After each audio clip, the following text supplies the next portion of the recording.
السلام علیکم ورحمۃ اللہ وبرکاتہ۔ الحمد للہ رب العالمین والعاقبۃ للمتقین والصلاة والسلام علی اشرف الانبیاء والمرسلین نبینا محمد وعلی آلہ واصحابہ واہل طاعتہ اجمعین، اما بعد فاعوذ باللہ السمیع العلیم من الشیطان الرجیم، بسم اللہ الرحمن الرحیم۔ رب اشرح لی صدری ویسر لی امری واحلل عقدۃ من لسانی یفقہوا قولی۔ رسول اللہ صلی اللہ علیہ وسلم کا فرمان ہے، من سلک طریقا یلتمس فیہ علما سہل اللہ لہ طریقا الی الجنہ۔ جو شخص علم کے حصول کے لیے کسی راستے پر چلتا ہے تو اللہ تعالیٰ اس کے لیے جنت کا راستہ آسان کر دیتا ہے۔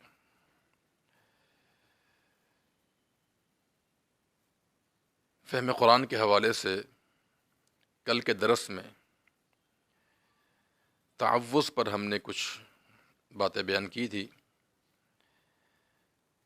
کہ شیطان مردود سے انسان کو ہمیشہ پناہ مانگنی چاہیے، بالخصوص جب انسان قرآن کی تلاوت شروع کرے تو اللہ تعالیٰ کا حکم بھی ہے فَإِذَا قَرَأْتَ الْقُرْآنَ فَاسْتَعِذْ بِاللَّهِ مِنَ الشَّيْطَانِ الرَّجِيمِ، کہ جب آپ قرآن پڑھنے کا ارادہ کریں تو شیطان مردود سے پناہ مانگے۔ شیطان سے پناہ مانگنا بہت ضروری ہے، انفرادی بھی اور اجتماعی بھی، چونکہ ہمارے معاشرے میں جتنی بھی بے حیائی، برائی اور بے دینی ہے، یہ سب شیطان کی وجہ سے ہے۔ شیطان نے قسم کھائی تھی کہ میں ابن آدم کو گمراہ کرنے کی پوری کوشش کروں گا، اور اس نے مختلف انداز کے ساتھ، مختلف ہتھ کنڈوں کے ساتھ ابن آدم کو گمراہ کرنے کی پوری کوشش کرتا ہے۔ وہ اللہ کے نبی صلی اللہ علیہ وسلم کی دعا بھی ہے، اللہم انا نجعلک فی نحورہم ونعوذ بک من شرورہم، کہ اے اللہ میں جتنے بھی شیطان ہیں، خواہ وہ انسانوں میں سے ہو جنات میں سے ہوں، یا اللہ میں تجھ سے دعا کرتا ہوں کہ مجھے ان کے شر سے محفوظ فرما دے۔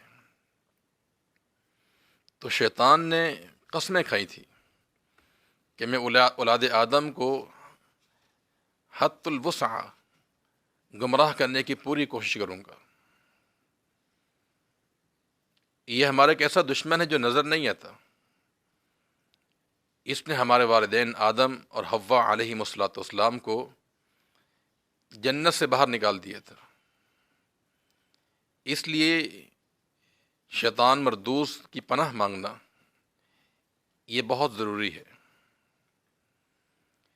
ابن آدم پر یہ کس انداز سے حملے کرتا ہے، کیا اس کے پروپیگنڈے ہوتے ہیں، شیخ الاسلام ابن قیم رحمۃ اللہ علیہ نے بڑی تفصیل سے اس پر بحث کی ہے۔ فرماتے کہ شیطان سب سے پہلے انسان پر جو حملہ آور ہوتا ہے اس کے ایمان اور عقیدے پر ہوتا ہے۔ شیطان چاہتا ہے کہ انسان کا ایمان، اس کا عقیدہ، اس کو بگاڑ دیا جائے۔ اگر ایک انسان کا ایمان اور عقیدہ ہی اس میں خلل یا فساد پیدا ہو جائے تو ایمان کے بغیر عمل کی جتنی بڑی بھی عمارت کھڑی کر لی جائے وہ عمل کسی کام کا نہیں ہوتا۔ تو شیطان کا پہلا حملہ انسان کے عقیدے اور ایمان پر ہوتا ہے۔ اگر ایک انسان اللہ کی توفیق سے اس حملے سے بچ جائے، شیطان پہ دوسری چال یہ چلتا ہے کہ انسان کو بدعات میں مبتلا کرتا ہے، بدعات کو مزین کر کے پیش کرتا ہے۔ اگر انسان اللہ کی توفیق سے بدعات سے بھی بچ جائے،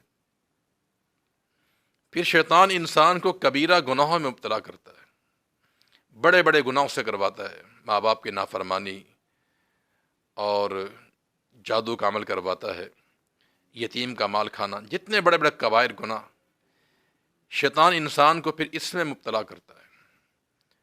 اگر ایک انسان تقوی کی بنیاد پر کبیرہ گناہوں سے بچ جاتا ہے تو پھر شیطان انسان کو چھوٹے چھوٹے گناہوں میں مبتلا کرتا ہے۔ اگر انسان اس سے بھی اپنے دامن کو بچا لے تو پھر شیطان انسان کو ریاکاری میں مبتلا کرتا ہے۔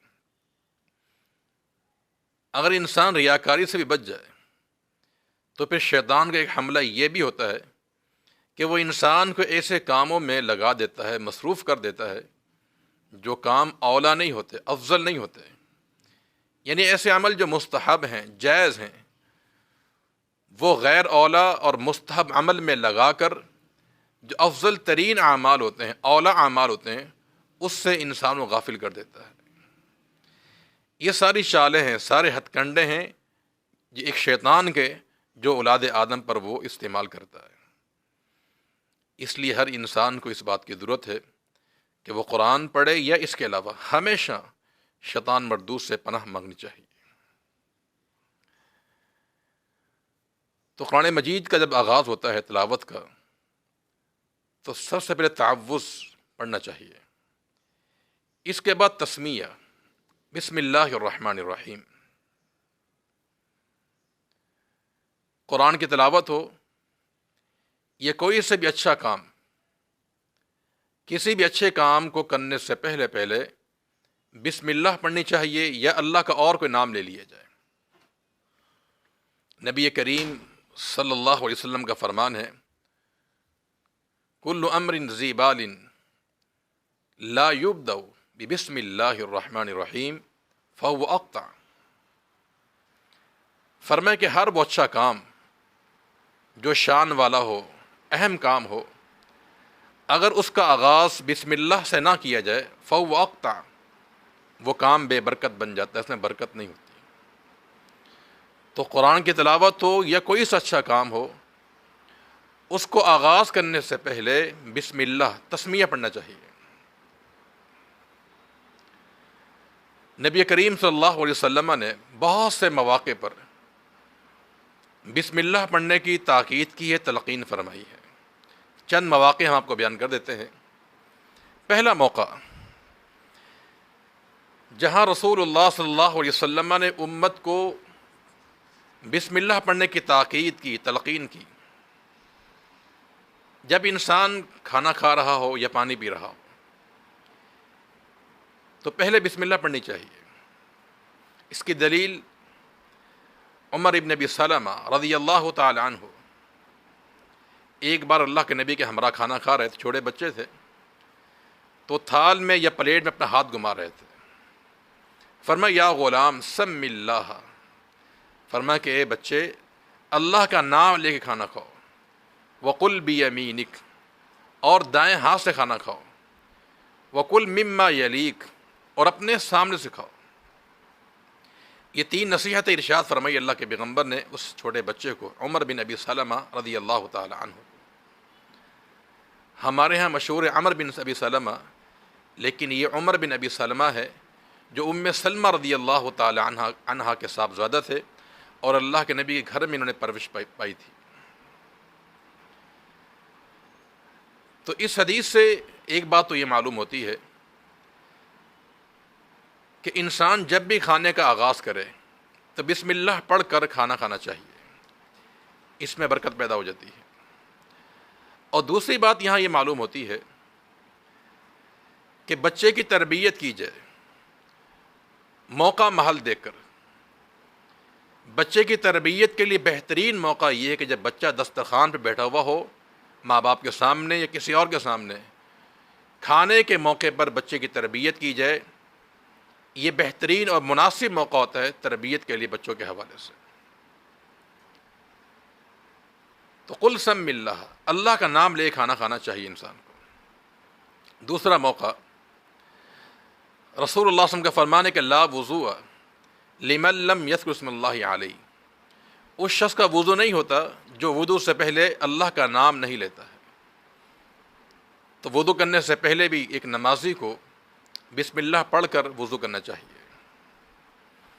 اگر ایک انسان بھول جائے تو اس کا وضو تو ہو جائے گا، لیکن اگر اس نے جان بوجھ کر تسمیہ چھوڑ دی تو امام احمد بن حنبل رحمۃ اللہ علیہ اور امام بخاری کے شیخ اسحاق ابن راہوے رحمۃ اللہ علیہ دونوں کا یہ موقف ہے کہ اس شخص کا وضو نہیں ہوگا، اس سے دوبارہ وضو لٹانا پڑے گا۔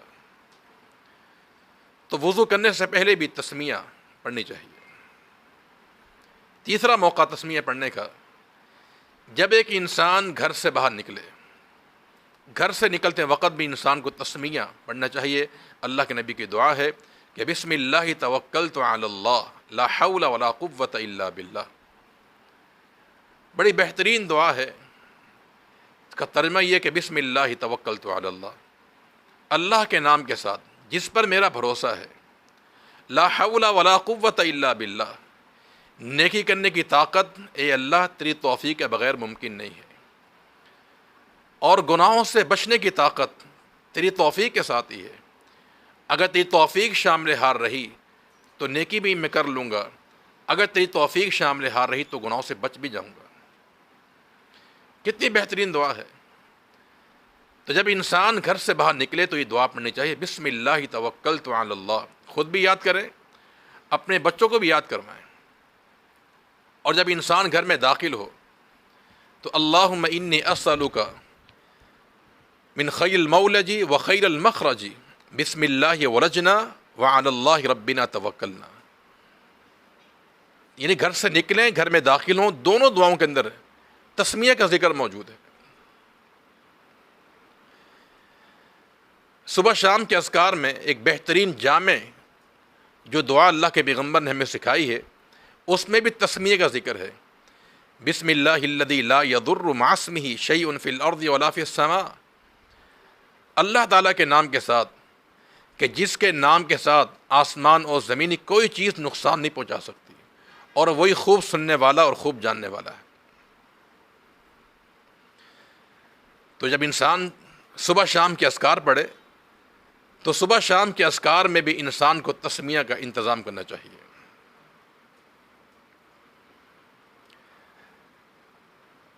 نبی کریم صلی اللہ علیہ وسلم سے ایک دم کرنا ثابت ہے، آپ دم کیا کرتے تھے، اس دم میں بھی تسمیہ کا ذکر موجود ہے۔ بسم اللہ ارقیک من کل داء یؤذیک، کہ میں اللہ کا نام لے کر تجھے دم کرتا ہوں۔ بڑا بہترین دم ہے یہ۔ تو اس دم میں، اس وظیفے میں بھی تسمیہ کا ذکر موجود ہے۔ اور بھی بہت سے مواقع موجود ہیں جہاں پر تسمیہ کی اللہ کے نبی نے تاکید کی اور تعلیم دی ہے۔ جب انسان جانور کو ذبح کرے، جانور ذبح کرتے وقت بھی تسمیہ بسم اللہ پڑھنی چاہیے۔ قرآن کہتا فَكُلُوا مِمَّا ذُكِرَ اسْمُ اللَّهِ عَلَيْهِ إِن كُنتُم بِآيَاتِهِ مُؤْمِنِينَ، کہ تم اس جانور کو کھا لو جس پہ اللہ کا نام لیا گیا ہو۔ اور وَلَا تَأْكُلُوا مِمَّا لَمْ يَذْكُرْ اسْمُ اللَّهِ عَلَيْهِ وَإِنَّهُ لَفِسْقٌ، اور جس جانور پہ اللہ کا نام نہ لیا گیا ہو ذبح کرتے وقت، تم نے اس کو کھانا نہیں ہے، وہ تمہارے لیے حرام ہے۔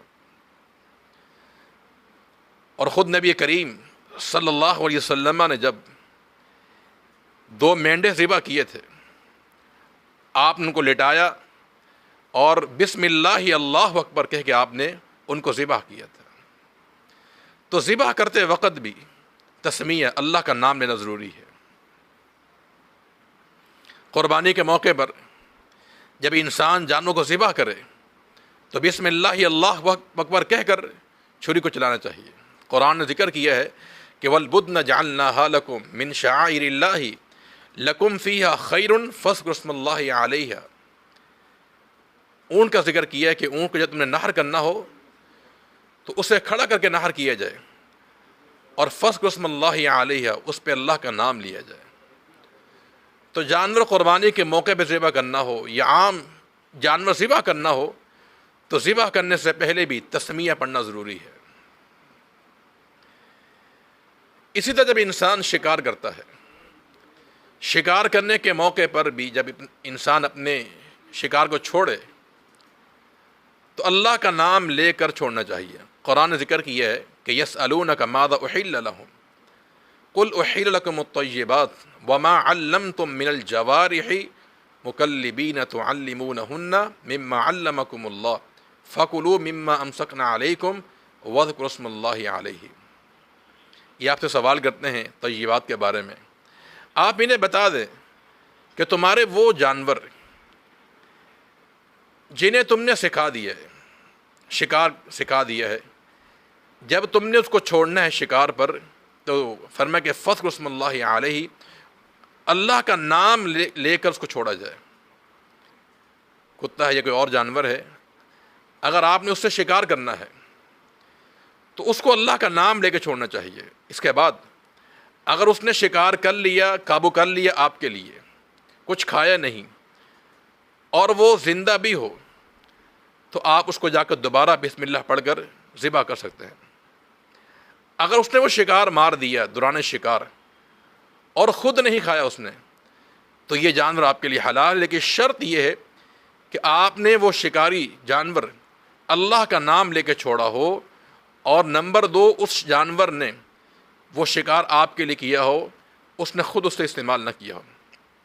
اگر وہ خود کھا گیا تو پھر وہ آپ کے لیے حلال نہیں ہوگا۔ تو بتانے کا مقصد یہ کہ شکار کے موقع پر بھی تسمیہ اللہ کے نبی صلی اللہ علیہ وسلم سے ثابت ہے۔ یہ اور بھی بہت سے مواقع ہیں، تو قرآن مجید کا جب انسان آغاز کرے تو بسم اللہ پڑھ کر اس کا آغاز کرنا چاہیے۔ نبی کریم صلی اللہ علیہ وسلم سے یہ بات بھی ثابت ہے کہ جب آپ خط لکھتے، اپنے خطوط کا آغاز بھی بسم اللہ الرحمن الرحیم سے کیا کرتے تھے۔ بلکہ قرآن نے بھی ذکر کیا ہے کہ جب سلیمان علیہ السلام نے ملکہ سبا کو خط لکھا تھا، اس میں اسلام کی دعوت دی تھی، اس خط کا مضمون، اس کا آغاز کیا تھا کہ انہ من سلیمان و انہ بسم اللہ الرحمن الرحیم، کہ یہ خط جو ہے سلیمان علیہ السلام کی طرف سے ہے، اور آغاز کیا ہے؟ بسم اللہ الرحمن الرحیم۔ اس سے یہ بات معلوم ہوتی ہے کہ بسم اللہ تسمیہ ایک پرانا عمل ہے، سابقہ انبیاء میں یہ عمل موجود ہے۔ تو جب انسان خط لکھے، مکتوب لکھے، تو اس کا آغاز، اس کا انداز تسمیہ سے ہونا چاہیے۔ نبی کریم صلی اللہ علیہ وسلم نے وقت کے حکمرانوں کو جب خطوط لکھے تو آپ کا خط کا انداز یہی تھا کہ آپ سب سے پہلے اپنا نام لکھتے، اس کے بعد پھر تسمیہ۔ صحیح بخاری میں حدیث موجود ہے کہ جب آپ نے شاہ روم ہرقل کو خط لکھا تو من محمد ابن عبد اللہ الی ہرقل، کہ یہ خط محمد بن عبداللہ کی طرف سے، اور بسم اللہ لکھ کر آپ نے اس کو خط لکھا تھا۔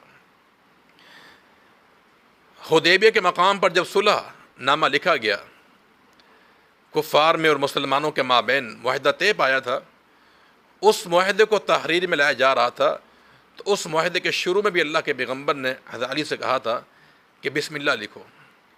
بسم اللہ پہ لکھ دی گئی تھی۔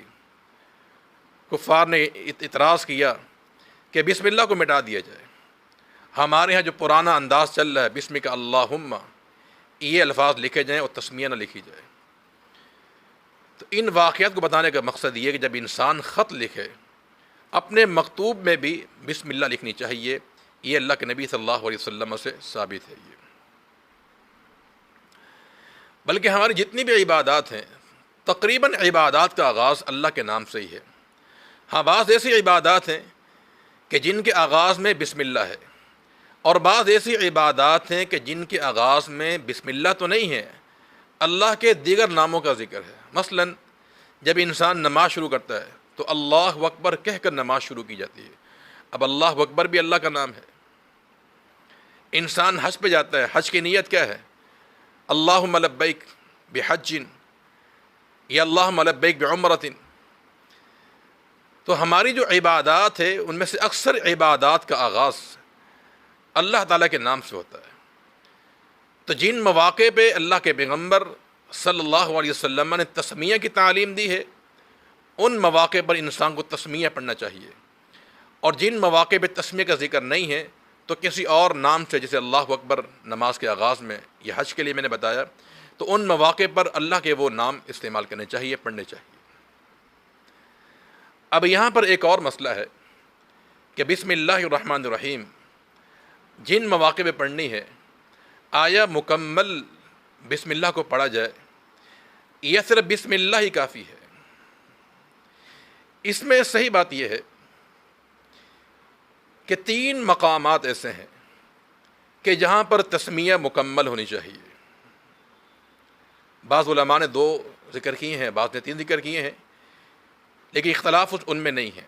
مثلا جب انسان قرآن کی تلاوت شروع کرے تو بسم اللہ الرحمن الرحیم مکمل پڑھنی چاہیے، یہ پہلا موقع ہے۔ نمبر 2، جب انسان کسی کو خط لکھے، مکتوب میں، اپنے خط میں مکمل بسم اللہ تحریر کرنی چاہیے۔ اور تیسرا مقام، جب انسان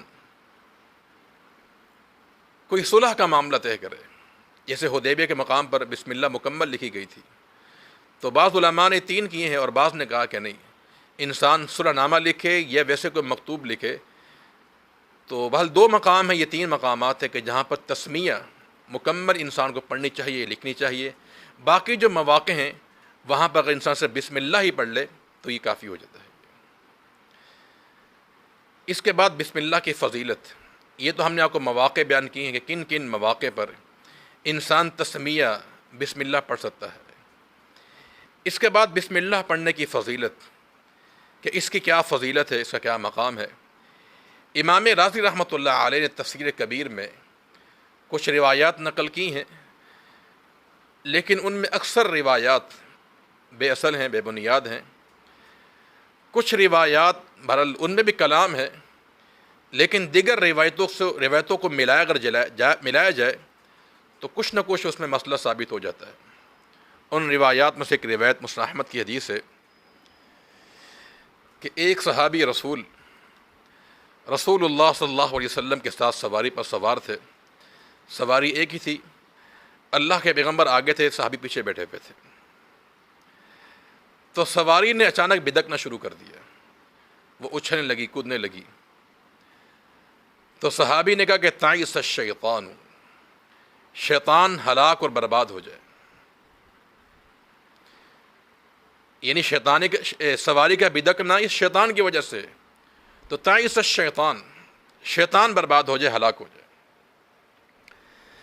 نبی کریم صلی اللہ علیہ وسلم چونکہ مربی تھے، اصلاح کرنے والے تھے، اور آپ کی یہ عادت مبارکہ تھی کہ آپ کوئی بھی موقع تربیت کا اپنے ہاتھ سے جان نہیں دیا کرتے تھے۔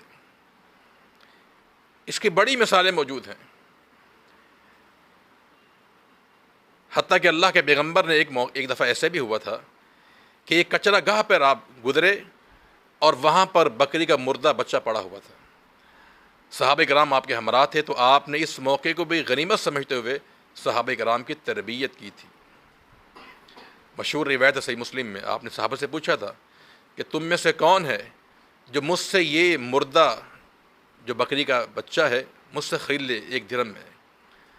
صحابہ نے کہا اللہ کے پیغمبر یہ مردہ ہے، ناقۃ الخلقت ہے، اس کو کون خرید لے گا؟ یہ فرمایا کہ جس طرح تمہاری نگاہ میں یہ ایک حقیر چیز ہے، اللہ تعالیٰ کی بارگاہ میں دنیا اس سے کہیں زیادہ حقیر ترین ہے۔ تو اللہ کے پیغمبر صلی اللہ علیہ وسلم کی یہ عادت مبارکہ تھی کہ آپ تبلیغ، دعوت، نصیحت اور تربیت کا موقع چھوڑا نہیں کرتے تھے۔ آپ کو یہ بات معلوم ہونی چاہیے کہ نبی کریم صلی اللہ علیہ وسلم جب سفر ہجرت میں تھے، کتنے کٹن حالات تھے۔ راہ کی تاریکی سے آپ مکہ سے نکلے اور چھپتے چھپاتے آپ مدینہ کی راہ میں نکلے ہوئے تھے، اور ایک طویل سفر اللہ کے پیغمبر نے اختیار کی ہجرت کے لیے تاکہ دشمن ہمارا پیچھا نہ کر سکے۔ لیکن اللہ کے نبی کی تربیت کا انداز دیکھیں، اس سفر ہجرت میں اللہ کے پیغمبر نے ایک صحابی کو دعوت دی تھی، بریدہ رضی اللہ تعالیٰ عنہ۔ یہ بریدہ رضی اللہ تعالیٰ عنہ نے اسلام قبول کیا تھا کب؟ کہ سفر ہجرت میں اللہ کے پیغمبر سے ان کی ملاقات ہو گئی تھی، آپ نے اس سفر میں اس صحابی کو دعوت دی اور یہ مسلمان ہو گئے تھے۔ اور یوسفی کردار تو ہمارے سامنے موجود ہے کہ جیل کے اندر اپنے ساتھی کو دعوت دی اسلام کی جو ہے۔ تو بات لمبی نہ ہو جائے، تو نبی کریم صلی اللہ علیہ وسلم کے جب صحابی نے یہ کہا کہ تعیس الشیطان، کہ سواری بچکی ہے شیطان کی وجہ سے، تو شیطان ہلاک اور برباد ہو جائے، آپ نے تربیت کی، فرمایا کہ لا تقل تعیس الشیطان، تم یوں نہ کہو کہ شیطان برباد ہو جائے، شیطان ہلاک ہو جائے. اگر تم یوں کہو گے تو شیطان خوش ہوگا کہ میں نے اولاد آدم کے کام کو خراب کر دیا. تو شیطان کو خوش نہیں کرنا. قل بسم اللہ، تم یوں کہو بسم اللہ، اللہ کا نام لو. جانور بدک جائے یا اس دور میں گاڑی اسٹارٹ نہ ہو رہی ہو، چل نہ رہی ہو، تو بجائے گالی گلوچ کرنے کے انسان کو بسم اللہ پڑھنی چاہیے. میں نے بتایا کہ اس روایت میں اگرچہ کلام ہے، لیکن فرمایا قل بسم اللہ، تم بسم اللہ کہو. تمہارا بسم اللہ کہنے سے شیطان کو ذلیل اور خوار کر دے گا، اور فرمایا کہ یہ بسم اللہ کو سن کر بالکل مکھی کی طرح ہو جائے گا. مسلم احمد کی روایت ہے یہ. تو گویا کہ بسم اللہ کی شان یہ ہے کہ اس میں اللہ کا نام کا ذکر ہے، اور شیطان کبھی بھی اللہ کے نام کو برداشت نہیں کر سکتا ہے. اللہ تعالیٰ کے نام کی بڑی ہیبت ہے، اس کا شیطان پہ اثر مرتب ہوتا ہے. اگرچہ اس روایت پر کلام ہے، لیکن اللہ تعالیٰ کے نام کا اثر یا اس کی عظمت اور ہیبت شیطان پر ہونا یہ دیگر روایات سے بھی ثابت ہے. اس لیے اس روایت کو قبول کیا جا سکتا ہے. مثلا اللہ کے نبی کی حدیث ہے کہ جب مؤذن اذان دیتا ہے تو اذان کی آواز سن کر شیطان بھاگ جاتا ہے. صرف بھاگتا ہی نہیں ہے، وَلَهُ صُرَاطٌ، اس کی ہوا بھی نکل جاتی ہے، اس کی ہوا خارج ہو جاتی ہے. اس کا معنی یہ کہ اللہ کا نام سن کے شیطان حقیر بن جاتا ہے. یہ اللہ تعالیٰ کے نام کا اثر ہے. اور جب اقامت ہوتی ہے پھر ہی شیطان بھاگ جاتا ہے. تو اللہ تعالیٰ کے نام کا اثر تو ثابت ہے یہ. تو بسم اللہ فرمایا کہو، بسم اللہ کہنے سے شیطان ذل اور خوار ہو جائے گا اور یہ حقیر ترین بن جائے گا. وہ صحیح بخاری کی مشہور روایت ہے نا کہ جب اللہ کے پیغمبر نے سیدنا ابو ہریرہ رضی اللہ تعالی عنہ کو صدقۃ الفطر کے مال پر مامور کیا تھا کہ اس کی تم نے نگرانی کرنی، چوکیداری کرنی ہے، تو ان کا اپنا واقعہ ان کا اپنا واقعہ صحیح بخاری میں موجود ہے کہ رات کا وقت ہوا، ایک شخص آیا اور اس نے چوری کرنا شروع کر دی. مال سمیٹا جانے لگا، اس کو میں نے پکڑ لیا. اس نے میری منت سماجت کی، کہا غریب آدمی ہوں، مسکین ہوں، عیال دار ہوں، چھوڑ دو، دوبارہ نہیں آؤں گا. چھوڑ دیا. فرما دے میں نے صبح اللہ کے پیغمبر کا واقعہ بیان کیا، قصہ طویل ہے. فرمایا کہ اس نے جھوٹ بولا وہ دوبارہ آئے گا. رات ہوئی، دوبارہ وہ آ گیا. 3 دفعہ اس صحابی رسول نے اس کو پکڑا، لیکن منت سماجت کے بعد چھوڑ دیا گیا. آخری بار جب پکڑا گیا اس شخص نے کہا کہ ابو ہریرہ کیا میں تمہیں ایک دعا نہ بتاؤں؟ اگر تم وہ دعا پڑھ لو شیطان تمہارے قریب نہیں آئے گا، صبح تک تم محفوظ رہو گے. تو اس نے دعا کیا بتائی؟ آیت الکرسی بتائی تھی.